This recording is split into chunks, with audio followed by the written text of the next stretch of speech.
What's up, PUBG fanatics? It's Glass, and in this video we're going to be breaking down the complete list of patch notes coming to us in the June monthly update. Let's get started. First up on the patch notes, we have server performance. Now, I'm not going to read through this, but this is something that should be on every single update ever going forward for every single game, every time they release an update. My background is in console gaming, so realize that I am not used to getting these patches all the time. I'm not used to the weeklies, I'm not used to the monthlies, I'm not used to the transparency that they have had with their game and the problems that they've had and the pitfalls and the successes. So this has been a nice change of pace for me. I'm not used to getting these updates but for every maybe 4, 5, 6 months. I mean, it takes forever to push an update through PSN. So this has been very nice to me. I know some computer gamers may have had more updates with other games, but to be honest with you, I mean, I think they have done an amazing job. It seems like every single time they update something, they are trying to improve, and that is the goal, and that's what I want as a player. I want them to continually try to improve my game, so we'll keep going. Next up, we have client performance. Now, this kind of goes hand in hand with server performance, but I do want to highlight a few things here because they mean so much to me as a player. First one being optimizing many in-game effects, including the red zone bombing effect.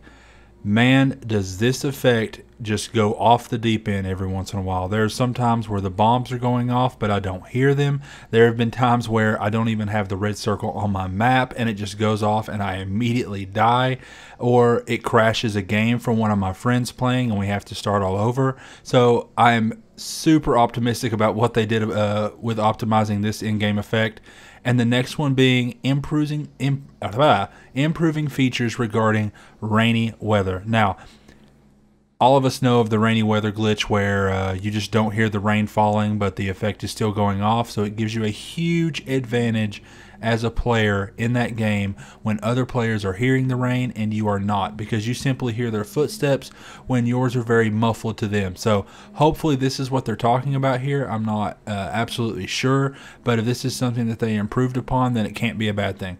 Next up, we have the new items that they are adding into the game, with the first one being the Groza. Now, I touched on this a little bit in my last video. I'll link that in the description, but it is an assault rifle chambered for the 7.62mm ammo. Now, in real life, this gun has different versions that can also accept the 9mm ammo. I speculated a little bit and hoped that maybe we could get an attachment that could switch back and forth between 7.62 or 9mm, but nonetheless, we have the gun in the 7.62mm ammo variety, and it can only be acquired in care packages. So this gun, I bet, is special. Also, they have added the P18C, which is basically the Glock 18. Counter-Strike players are familiar with this. It's a 9mm ammo, full auto firing pistol. I think this is a great addition. It's going to hopefully encourage players to keep a pistol in their inventory. You're going to see a lot of plays made with this, definitely down near the end game when things are a little close up. Following that, we have the patch notes on gameplay. Now, I'm going to go through each one of these, with the first one being Vector and Up now support burst mode. I just don't understand this. I think these guns were already powerful enough, and I think the burst mode honestly just makes them even more powerful because it's going to add a range effect to their gameplay, I feel. And to me, it's a submachine gun. You know, it should only be in full auto mode, or at the very least single shot mode. I don't know, you know, I may be wrong on this. You see a lot of top players using the ump already in solos and having very good results, and I feel like this is just going to increase their performance, enhance their performance, if you will, in those matches, because now you have a burst mode where you can control the recoil on the gun even better. Who knows, maybe I'm wrong, but we'll see how it plays out. Second, you can now pick up items while moving. The interaction animation will not force you to stop anymore, but you may walk slowly. Now, I think this is great, you know, transitioning between zones. Out in the middle of a field, you see something on a table next to a shack and you just want to pick it up and keep on moving, or you loot someone that you've just killed. You know, pick stuff up and continue on. You know, hopefully it doesn't slow you down too much. Third, you may interact with doors, items, or vehicles while reloading. Reloads will be canceled with such interactions.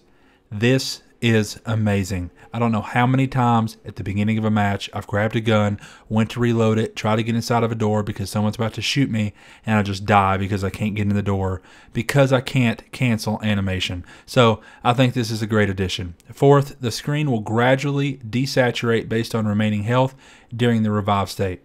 This is an aesthetic change. I think it's going to be neat. You know, it gives you the feeling that you're actually dying whenever you have been down and you're waiting on a teammate to revive you. You know, and it goes hand in hand with the fifth one. The blood effect does not appear during the revive state anymore. I think these are just good aesthetic changes, and we should be happy with these. Sixth, adjusted kill count system in duo and squad modes. A person knocking down an opponent will receive a kill count regardless of the actual killer. I mean, sometimes I get annoyed whenever I down someone and a teammate or someone else kills them, but, you know, it's fine. Maybe just adding the stat of downed instead of an actual kill, because to me, killing the player is actually finishing them off. But, you know, I guess a lot of people, this was big on their list, and so they prioritize this in their patch. Seventh, we have the adjusted F key interaction to prioritize revive action in certain cases. This is huge. I don't know how many times a teammate has went down over a bunch of items, and I spend 3 or 4 seconds picking up those items or switching out clothes, trying to pick them up until I can finally revive them. And even in some cases, it has killed us. And I know a lot of you have went through this, and it's annoying and it's frustrating, so it's a good change. Next, you can now pull out pistols faster. I didn't notice anything wrong with this, but obviously it was something they felt like they needed to do. Following that, fire mode can no longer be switched during reload. This makes sense. I mean, if they're going for the real world gameplay here, I think this makes perfect sense.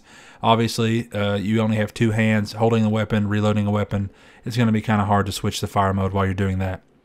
Adjusted the play area to spawn more evenly within a circle so that the play area does not appear in the center so frequently. To me, it's just an aesthetic change. I didn't see many problems with this. Adjusted default quantity to be selected at 1 when pressing control key at an inventory partially drop or pick up items. Yeah, this got annoying sometimes, but to be honest with you, I don't think max or min, I mean, to me it's the same thing. You're either starting out at the max or you're starting out at 1. I guess for first aid kits, painkillers, energy drinks, it makes sense, but this didn't do much for me, but I can see how it can make things a little bit less frustrating. Adjusted motorcycle and motorcycle with sidecar to move more smoothly. Man, I cannot tell you how many times I thought we were going to flip over on the sidecar motorcycle. It never sits firmly to the ground, no matter who's in there, what's on the bike. If it's you, if it's 3 people, if it's 2 people, it's always leaning to one side, and it's a death trap. I just stay off the motorcycles unless I'm by myself. You can no longer switch to or from prone while picking up items. I mean, yeah, I can see it, but at the same time, I don't know if they're just trying to increase the real-life aspect of the game here as well. But nonetheless, we have it. Red dot sight is now attachable to pistols, except for the revolver.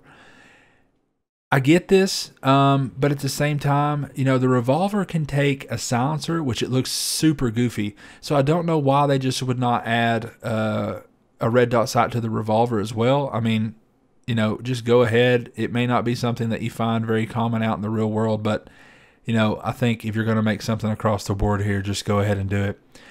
And last, they increased the recoil on the UMP. Now, I don't understand this. Maybe it's because, you know, they gave it now the ability to go into burst mode, so they have to make up for that by increasing the recoil. But to me, just increasing the recoil was all the gun needed. It didn't need another mode. It just needed, you know, maybe a slight nerf just to make it not as powerful. Nothing touching the damage. So I think this was a warranted nerf here, increasing the recoil. I just don't agree, I guess, with the initial addition of burst mode for the Vector and the UMP. But we'll see how it plays out. Next up, we have changes to the world of PUBG as we know it, with the first one being added 2 new weather settings, sunset and clear skies. I think everyone is excited about this. I think it's awesome that they're doing stuff like this. You know, just a little variety to change up the game every once in a while is going to be awesome. I can't wait to jump in with friends and see what this holds. Second, we're going to have added destructible cabins.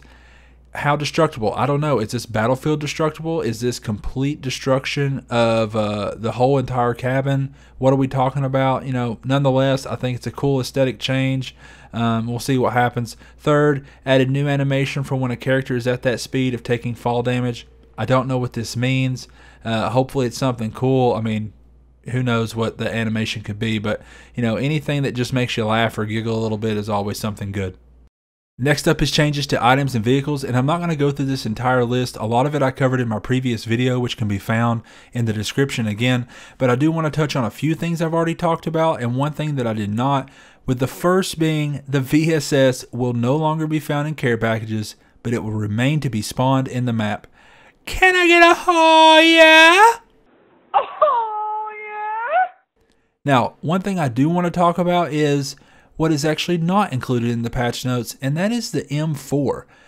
Where in the world is that gun? I probably find 4 to 3 scars, 4 to 3 UMPs, 50 Uzis to every one M4 that I actually find. I actually don't agree with them increasing the drop rate or the spawn rate of the Uzi, but they didn't mention anything about the M4. I don't know if it's because it's truly, the most balanced gun and they want to keep that at a minimum. But if they're going to be decreasing the UMP and the SCAR, then they could at least increase the M4 slightly to make it more even kill across the board here. There's nothing else here really other than aesthetic changes or little nuances that they've corrected inside the game that just maybe made the game feel better. So I'll let you read through the rest of these notes. Next to last, we have changes to the UI, and honestly, I think this is one of the most important changes in this entire update, and that's the removal of death marks of teammates after a certain period of time or distance away from the place of death. Honestly, I don't know how many times I have become a headshot highlight reel because I'm trying to find where a teammate just died, trying to find the person that just killed them, and I'm just poking out from behind, cover, and I cannot see the person that's literally aiming down their sights right at my face, about to rip my scalp off because the teammate's death icon is in the way. This is a great change. I think it was needed. I think it maybe should have been done a long time ago with a little more testing in the game, but that's what this early access is all about. And then, they added the 3 new languages at the end, Thai, Indonesian, and Vietnamese. But of course, China #1. Finally, we have the bug fixes, and the first one being fixed an issue when the voice chat volume blasted momentarily after getting on an airplane. Now, I know many of us have lost years of hearing because of getting on these airplanes so often and having it literally blow our eardrums out the other side of our heads through our headphones. But this is a good fix. A lot of the other bug fixes that we see here are things that are needed. They help with the overall gameplay, the overall feel of the game. They make things a little less frustrating. Effects underwater and out of water being identical depending on where you're standing. Being a character being stuck in the terrain. These are all things that they really can get annoying over time and cause you to possibly rage quit or not come back to the game for a while. So these were much needed. Now, this patch will be deployed to the test servers on Wednesday, June 28th, and if everything is stable, they said it will be deployed to the live servers on Thursday, June 29th. So a lot of this fun is coming real soon. If you like this video, please hit that like button, comment, let me know how I'm doing, let me know if I need to change things to make things better, easier to hear, whatever you guys think. And also subscribe if you guys want to be updated whenever I put out new content. And stay tuned for new highlights, chicken dinners, and information.